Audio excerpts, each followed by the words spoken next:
ঐক্যমত্য কমিশনের প্রস্তাব এবং সুপারিশ একপেশে ও জবরদস্তিমূলক জাতির উপর চাপিয়ে দেওয়ার চেষ্টা করা হয়েছে। দীর্ঘ 1 বছরব্যাপী সংস্কার কমিশন ও জাতীয় ঐক্যমত্য কমিশনের সাথে রাজনৈতিক দলসমূহের দীর্ঘ ধারাবাহিক আলোচনা ছিল অর্থহীন, অর্থ ও সময়ের অপচয়, প্রহসনমূলক এবং জাতির সঙ্গে প্রতারণা। 2023 সালে রাষ্ট্রীয় কাঠামোর গণতান্ত্রিক সংস্কারের লক্ষ্যে জাতির সামনে 31 দফা উপস্থাপন করে। এর পূর্বে 2022 সালে 27 দফা, 2017 সালে ভিশন 2030 প্রকাশ করে। অতএব বিএনপি এবং ফ্যাসিবাদ বিরোধী গণতান্ত্রিক আন্দোলনে সংশ্লিষ্ট সকল রাজনৈতিক দল, সামাজিক সংগঠন, ব্যক্তি ও শক্তিসমূহ জনগণের প্রত্যাশা অনুযায়ী সার্বিক সংস্কারের প্রতিশ্রুতি ও অঙ্গীকার ব্যক্ত করে আসছে। সুতরাং রাষ্ট্র কাঠামোর প্রকৃত গণতান্ত্রিক সংস্কার বিএনপির অন্যতম প্রধান রাজনৈতিক এজেন্ডা।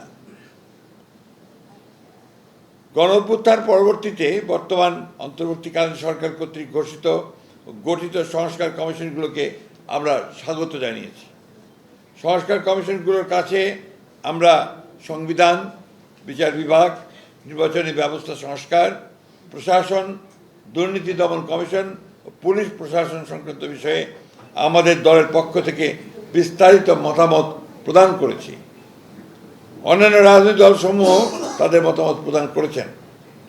পরবর্তীতে উক্ত 6টি সংস্কার কমিশনের সাথে আমাদের এবং অন্যান্য রাজনৈতিক দলের দীর্ঘ আলোচনা অনুষ্ঠিত হয়। All Time Roma. Taste it, love it.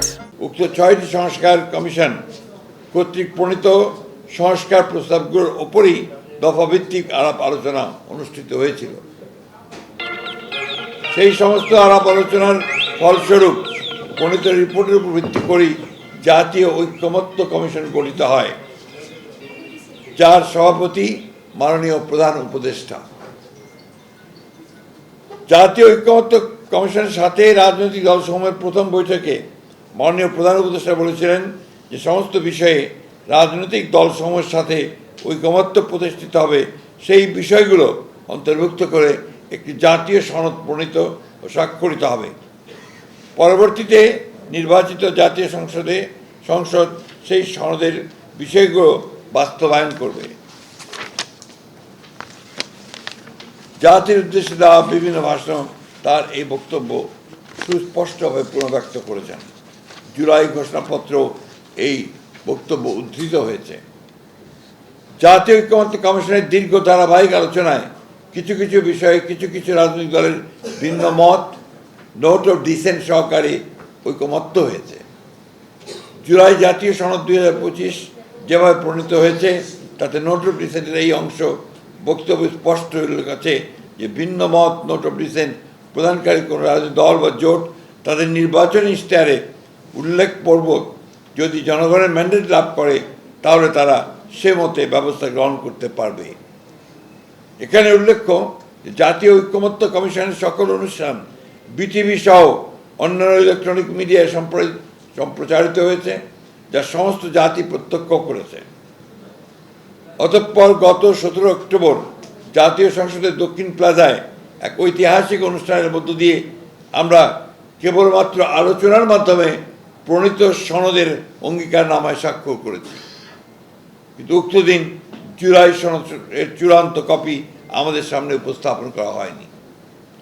পরবর্তীতে প্রিন্টেড পুস্তক হিসেবে জুলাই জাতীয় সনদের কপি আমরা হাতে পাওয়ার পর আমাদের দৃষ্টিগোচর হয়েছে ঐক্যমত্যের ভিত্তিতে সম্মত কয়েকটি দফা আমাদের অগোচরে পুনরায় সংশোধন করা হয়েছে। যেমন মরহুম শেখ মুজিবুর রহমানের ছবি সরকারি বেসরকারি অফিসে টাঙানো সংক্রান্ত বিধান, অনুচ্ছেদ 4 ক বিলুপ্ত করার বিষয়টি সনদে অন্তর্ভুক্ত করা হয়নি, যদিও প্রায় সকল রাজনৈতিক দল সম্মতিপত্র দিয়েছিলেন। খ সংবিধানের 150(2) অনুচ্ছেদ 5ম, 6ষ্ঠ, 7ম তফসিল পুরোপুরি বিলুপ্ত করার বিষয়ে ঐকমত্য কমিশনের প্রস্তাব বিষয়ে প্রায় সকল রাজনৈতিক দল সম্মতি প্রকাশ করলেও অগোচরে সেটা চূড়ান্ত সনদে সংশোধনী আনা হয়েছে। জুলাই সনদ 2025-এর বাস্তবায়নের প্রক্রিয়া সম্পর্কে জাতীয় ঐকমত্য কমিশনের 28 অক্টোবর সরকারের কাছে পেশ করা হয়েছে। প্রধান উপদেষ্টার কাছে প্রেরিত চিঠিতে জাতীয় ঐকমত্য কমিশনের সভাপতি হিসাবে মাননীয় প্রধান উপদেষ্টাও একজন দস্তখতকারী বটে। ঐকমত্য কমিশন এবং সরকার একই অঙ্গ হিসেবে প্রতীয়মান হয়। উক্ত পত্রে জুলাই সনদ 2025-এ সংবিধান সংস্কার সংক্রান্ত বিষয়গুলোকে দুইটি বিকল্প পদ্ধতিতে বাস্তবায়নের এবং আইনগত ভিত্তি প্রদানের জন্য সরকারের কাছে পেশ করা হয়েছে। চিঠিতে বলা হয়েছে, জুলাই জাতীয় সনদ 2025-এ সন্নিবেশিত সংবিধান সংশোধন সংক্রান্ত বিষয়গুলো কার্যকর করার উদ্দেশ্যে সরকার জুলাই সনদ সংবিধান সংস্কার বাস্তবায়ন আদেশ 2025 শিরোনামে একটি আদেশ জারি করবে। এরূপ প্রস্তাবিত আদেশের একটি খসড়া সংযুক্তি 2-এ, সংযুক্তি 3-এ সংযোজিত করা হয়েছে। সরকার এরকম আদেশ জারি করার এখতিয়ার নাই। সংবিধানের 152 নম্বর অনুচ্ছেদের সংজ্ঞা অনুসারে আদেশ আইনের মর্যাদা প্রাপ্ত, অতএব সেটি জারি করা এখতিয়ার রাষ্ট্রপতির। বিকল্প প্রস্তাব 1-এ সরকার জুলাই সনদ বাস্তবায়নের লক্ষ্যে একটি পূর্ণাঙ্গ খসড়া বিল গণভোটে স্থাপন করা হবে বলে উল্লেখ করা হয়েছে। বিলের তফসিল 1-এ সংস্কার প্রস্তাবসমূহ সন্নিবেশিত করা হয়েছে। বলা হয়েছে, বিল সরকারি গেজেটে প্রকাশ করা হবে। বিলে উল্লেখ করা হয়েছে যে সংবিধান সংশ্লিষ্ট তফসিল 1 বর্ণিত 48টি দফার জাতীয় ঐকমত্য কমিশনের প্রস্তাবিত দফাগুলি উপরে গণভোট হবে। উক্ত দফাসমূহের বিপরীতে স্বাক্ষরিত জুলাই জাতীয় সনদে অন্তর্ভুক্ত রাজনৈতিক দলসমূহের মতামত, ভিন্ন মত, নোট অফ ডিসেন্ট উল্লেখ করা হয়নি। অর্থাৎ ঐকমত্য কমিশনের প্রস্তাব এবং সুপারিশ একপেশে ও জবরদস্তিমূলক জাতির উপর চাপিয়ে দেওয়ার চেষ্টা করা হয়েছে।